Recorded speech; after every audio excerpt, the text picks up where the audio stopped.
আসসালামু আলাইকুম সবাইকে। ডিজিটাল টিক্যাবের আরও একটি নতুন ভিডিওতে সবাইকে স্বাগতম। আজকে আমি যে বিষয়টি নিয়ে কথা বলবো সেটা হচ্ছে ফেসবুক আনঅরিজিনাল কন্টেন্ট। সাধারণত আমরা যারা কন্টেন্ট ক্রিয়েটর, বিশেষ করে এখন ফেসবুকে মনিটাইজ দিচ্ছে এবং ফেসবুকেও আমাদের মনিটাইজ থেকে ইনকাম করার একটা সুযোগ থাকে। সেক্ষেত্রে দেখা যাচ্ছে যে ফেসবুকের একটা খুবই কমন প্রবলেম হয়ে থাকে যে নতুন কোনো ভিডিও আপলোড করার সঙ্গে সঙ্গে বা কিছুদিন পরেই বলে যে এটা আনঅরিজিনাল কন্টেন্ট। তারপরে দেখা গেছে যে আপনি যে ভিডিও ফেসবুকের জন্য বানাচ্ছেন সেই ভিডিও যদি আবার ইউটিউবে দিচ্ছেন বা আবার ফেসবুকের জন্য ইউটিউবের জন্য যে ভিডিও বানাচ্ছেন সেটা আবার ফেসবুকে দিচ্ছেন, সেক্ষেত্রে দেখা যাচ্ছে এই প্রবলেমটা খুব বেশি হয়ে থাকে এবং ফেসবুকে এটা খুবই কমন প্রবলেম।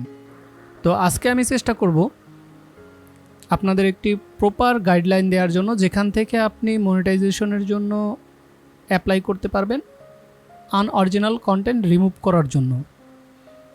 এবং আপনি যদি ভিডিও আপলোড করে থাকেন সেই ক্ষেত্রে কয়েকটা জিনিস খুবই মাথায় রাখা উচিত।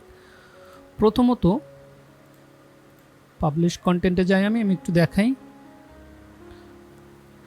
প্রথমত, আপনি যে ভিডিওটা কন্টেন্ট ক্রিয়েট করছেন, মেকিং করতেছেন, সেই ভিডিওটা খেয়াল রাখবেন অবশ্যই যেন ফেসবুকের যে অডিও লাইব্রেরি আছে, অডিও লাইব্রেরিটা কোথায় পাবেন? ফেসবুকের অডিও লাইব্রেরিটা ক্রিয়েটিভ টুলসে সাউন্ড কালেকশন। এখান থেকে আপনার মনের মতো করে আপনার যে ভিডিও ক্যাটাগরি অনুযায়ী আপনি অডিওগুলো নামিয়ে রাখবেন এবং দুইভাবে এক্সপোর্ট দেবেন। ফেসবুকের জন্য আলাদা এক্সপোর্ট, ইউটিউবের জন্য আলাদা এক্সপোর্ট। ইউটিউবের ভিডিওর জন্য ইউটিউব লাইব্রেরি থেকে নামিয়ে নেবেন এবং ফেসবুকের জন্য অবশ্যই ফেসবুক। এই কারণটার জন্যই অনেক সময় কপিরাইট ক্লেম আসে এবং আনঅরিজিনাল কন্টেন্টটা শো হয়। তো আপনি কাজ করতে থাকলে এটা অবশ্যই আপনাকে মনিটাইজেশন ব্যাক দিয়ে দেবে, আপনি পারবেন। প্রথম অবস্থায় এটা থাকে এবং আপনাকে অ্যাপ্লাই করতে হয়। তো তার জন্য আমরা কী করব, আমরা যদি একটু মনিটাইজেশন পলিসি ইস্যুতে যাই। এই যে এখানে আছে, দেখা যাচ্ছে যে আমার এখানে দেখাচ্ছে মনিটাইজেশনের জন্য আমার আনঅরিজিনাল কন্টেন্ট এখানে ধরে রেখেছে যে শেয়ার আনঅরিজিনাল কন্টেন্ট। যদিও আমার এটা একটা পেজ, আমি এখান থেকে কোনো ধরনের মনিটাইজেশনের জন্য ভিডিও দেই না। তারপর আপনাদের দেখানোর জন্য আমি দেখিয়ে দিচ্ছি কিভাবে অ্যাপ্লাই করবেন। এখানে যে অ্যাপ্লাই পেজগুলো আছে এগুলো আসলে এখান থেকে না, আমরা ড্যাশবোর্ড থেকেই অ্যাপ্লাই করব। এখানে হচ্ছে অ্যাপ্লাই হচ্ছে মনিটাইজেশনের জন্য আপনি কি পাবেন বা কিভাবে করবেন, এখানে একটা প্রপার গাইডলাইন দেওয়া আছে। তো আপনি এইখান থেকেই সাধারণত করবেন রিসেন্ট ভায়োলেশন। তো আমরা সেটাই দেখি। সর্বপ্রথম আমরা একটা স্ক্রিনশট নিয়ে নেব এবং পুরো সম্পূর্ণটা যদি পারেন আপনি একটু মার্ক করে দিতে পারেন, অথবা মার্ক না করলেও সমস্যা নেই, মার্ক করব না, এভাবেই রাখবো এবং স্ক্রিনশটটা সেভ করে রাখবেন। এরপরে চলে যাবেন এখানে, অর্থাৎ উপরে দেখবেন যে আপনার যে ড্যাশবোর্ড আছে সেখানে আপনার প্রোফাইলের ঠিক পাশেই লেখা আছে যে গিভ আস ফিডব্যাক। তো এখানে আমরা ফিডব্যাকে ক্লিক করব। ক্লিক করার পর এখানে আমরা কিছু একটা লিখে দেবো এবং এখানে অবশ্যই ফেসবুক দেবো এবং আমরা এখানে কিছু লিখব। তো আমি ছোট্ট করে একটা লিখে রেখেছি, আমি একটু এটা দিই, এটা কপি পেস্ট, আপনারা লিখে নেবেন, আমি আগে থেকে লিখে রেখেছিলাম।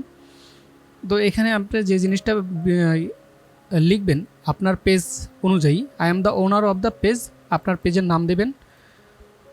ইট seems like we having the same issue with unoriginal content but we provide our own making content, please solve the issue as soon as possible, thank you. Just এতটুকু কথাই বলবেন এবং স্ক্রিনশট এখান থেকে আপলোড করে দেবেন। অর্থাৎ যে স্ক্রিনশটটা আপনি নিয়েছেন সেটা নিয়ে নেবেন এবং আরেকটা স্ক্রিনশট আপনি এখান থেকে দেবেন।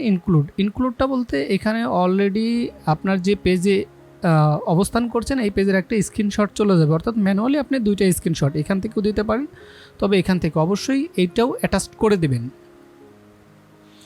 কারণ আপনি যদি এই স্ক্রিনশট ইনক্লুড এটা করে দেন, অনেক ক্ষেত্রে হবে যে হয়তো এখানে কোনো প্রবলেম আছে, কিন্তু আপনি স্পেসিফিক যখন এটা ইনক্লুড করে দেবেন ওরা তখন রিভিউ করবে এবং 1 থেকে 3 দিন অথবা 1 সপ্তাহর মধ্যে আপনাকে একটা ফিডব্যাক দেবে। এবং আপনার যদি আনঅরিজিনাল কন্টেন্ট অরিজিনালি হয়ে থাকে, যেমন আপনি অন্যের ভিডিও ইউজ করতেছেন, ইউটিউব থেকে ভিডিও এনে সেটা আপলোড করতেছেন, সেক্ষেত্রে অবশ্যই এটা অ্যাভয়েড করবেন। এবং এটাকে সেন্ড দিয়ে দেবো। সেন্ড দেওয়ার পরে আমাদের 1 সপ্তাহ আমরা ওয়েট করবো 1 সপ্তাহের জন্য। 1 সপ্তাহ পর এটাকে আমাদের একটা ফিডব্যাক দেবে, সেটা ভালো হোক খারাপ হোক।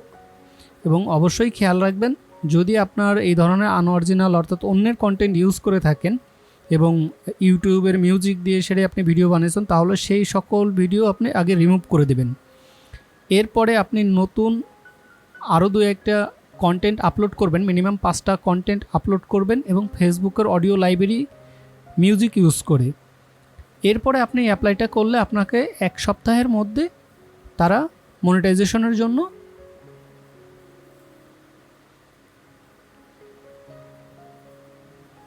পেজ ছেড়ে দেবে।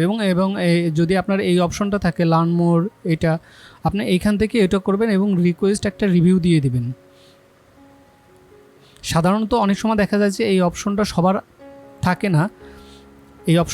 থাকে না, যার জন্য আমি যেভাবে দেখিয়ে দিলাম এইভাবে যদি করেন তাহলে আপনার পেজ আনঅরিজিনাল কন্টেন্ট থেকে এই ইস্যুটা সলভ হওয়ার সম্ভাবনা থাকবে খুব বেশি। তো সবাই ভালো থাকবেন, আর চ্যানেলে নতুন হয়ে থাকলে অবশ্যই লাইক শেয়ার সাবস্ক্রাইব করবেন পরবর্তী ভিডিও পেতে। সবাই ভালো থাকবেন, ধন্যবাদ।